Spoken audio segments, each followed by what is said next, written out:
Wala naman po. Biglaan lang talaga. Oo. Maganda na yung mapacheck. Di ba pumunta pa kayong immigration? Paano yun? Pagkagising mo kaninang morning, meron na? Kahapon po. Oo nga pala. Hindi, yung parang kumirap na ganyan. Ayun lang pong gabi. Ngayong gabi lang. Ngayong gabi, yung ngipin niya yung panghuli. Kanina hindi ko na sila pinapasama para mapahinga sila. Si Tita Jo, inano pala sila.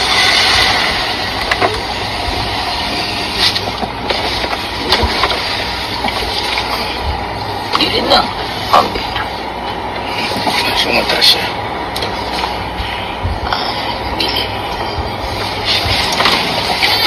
Medyo Dahan lang, Tito Jo. bibilisan natin ng konti. Naalala ko si Tito Ryan nung para siyang Yung madaling araw na yun, te. Madaling araw. Anong nangyari po nun? tinakbos din siya sa ospital. Siya pa rin nagmamadali, walang hams-hams. Kumbaga Sa tenga yun. hindi, para siyang trangkaso na latang-lata siya na kailangan makonfine, parang gano'n.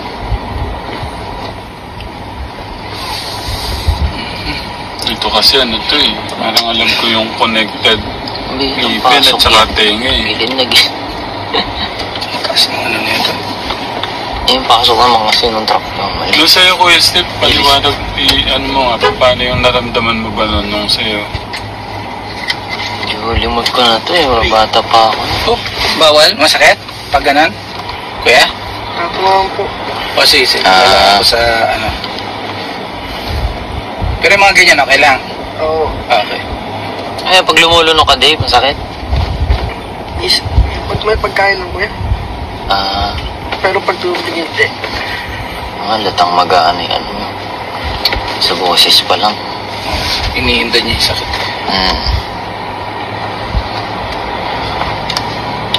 Lagi ba kayo naglilinis ng ano niya? Tenga. Nakakalinis ka ng tenga mo, anak, di ba? Hindi yan to sadyang sasakit niya. Sa plema. Baka nanigas na plema. Yun lang yun to yung plema niya kasi nandiyan. Masakit yan. Para siyang nakaipit. Kaya alam mo yung di ba yung sa sugat pala. Nasugatan kasi ako nun eh. Tapos nagsarado agad. Tapos may dugo pa na para bang gusto pa lumabas. Sobrang sakit niya kahit napakaliit lang nung sugat. Sinubukan kong paduguin. Nung lumabas yung dugo, guminawa yung pakiramdam ko. Kaya may gustong lumabas. Diyan. Sa niya, siguro tumigas or nag-clog. Kaya ganyan siya kakirot. May mga ointment lang siguro ipapatak dyan sa tenga. Ganyan dati sa akin, may pinapatak. Tapos may papainom na gamot for Tapos magtitake pa ako ng pang 7 days po na gamot. Babalik po ako sa Sabado po. At nangyari po yan, Kategram. Nangyari po itong na to dahil po sa tilapon nila sa tubig sa banana boat na si Kuya Jason po pilay po siya eh. Siya naman po tenga na siguro sa impact po ng tubig sa tenga po niya. Kala ko yung doktor ni hindi pala kayo, magkaiba pala.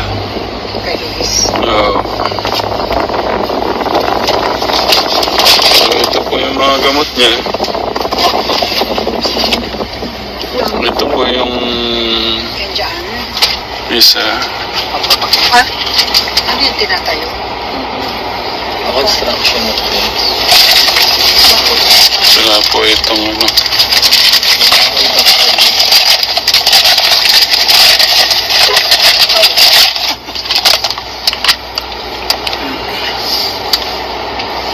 Iba ang ano lang ang issue namin. tumawag pa kami sa ano, tita? Tumawag pa kami sa San Miguel, Pulila. Kala ko nga ngayon din yan. Parang... Ang bilis lang, parang ano lang, ano? Pagsilip, nagsalita ng konti, pabili niyo to. 500. Hindi po. Kasama po yung may kasama 950 na kuya. Yung pan-drops po na. Luis at sa mga maliliit na mga bata. Lahat sila, buong pamilya. Pero number 1 pa rin si Pogi. Ano? Pogi ba?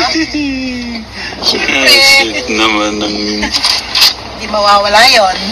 Naiyak na nga si tita kanina ka, Tekram eh. Ay.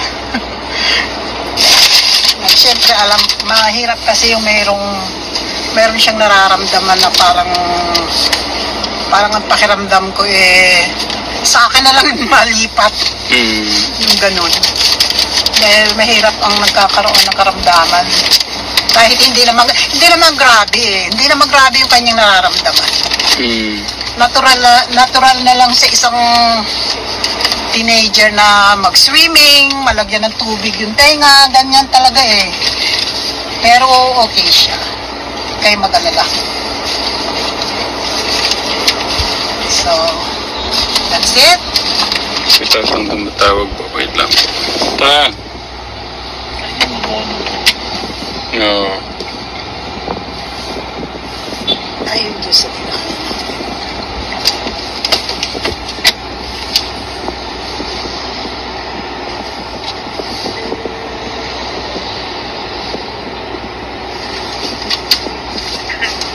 At yun na kami Kening Kai. Manyatantang. Pero nasa akin po yung isa. Meron po sila Ito, tito.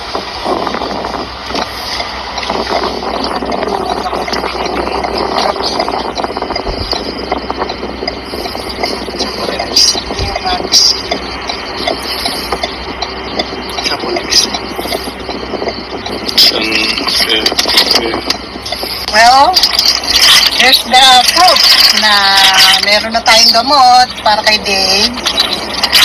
Kinakailangan niyang iinumin. Ito dito. So, kaya anak, sundin mo yung sabi ng doktor, kailangan inumin para gumaling agad yan kung ano man yung mararamdaman mo. Para sa'yo din yan. Hindi ka magkakasakit. Hindi ka maramdaman. Diba? Mga katekram, kailangan ilagay sa oras ang pag-inom ng gamot at susundin ang procedure ng doktor. Yun lang. Tita, susunod ko doon sa kanina, yung pampainit ng tenga. Pare, wala ko tayong nabiling gamot.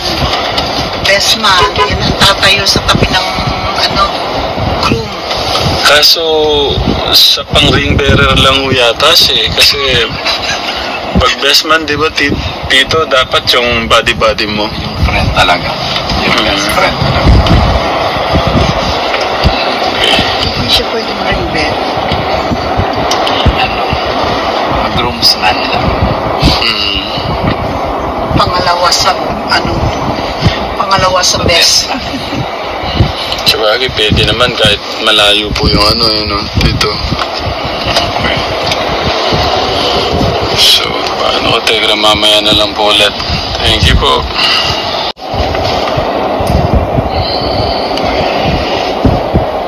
Parang gusto nyo nang lumipad doon dito Sa January mo. January.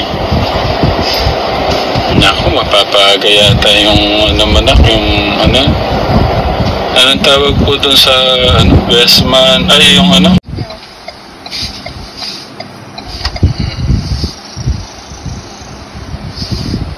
not ready.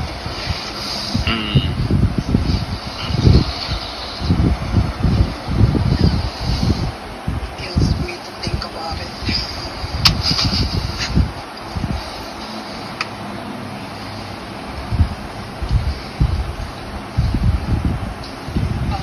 Anong second day yung ginawa na? Wala. Yung mga sub-teacher ko. Sub-teacher. nakilala niyo sila.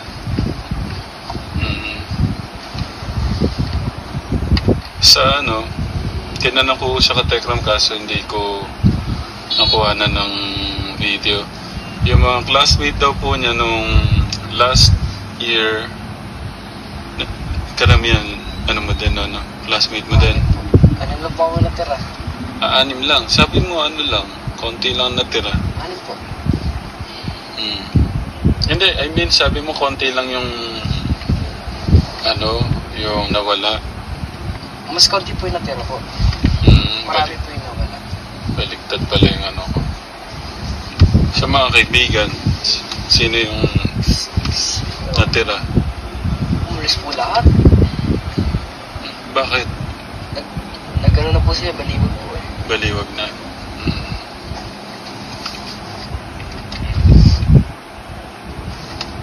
Sa Baliwag?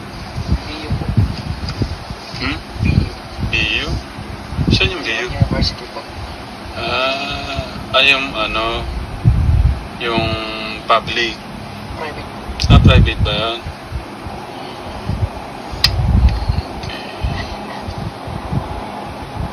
Baliwag na sila. Si Sam? Diyan. Nandyan siya.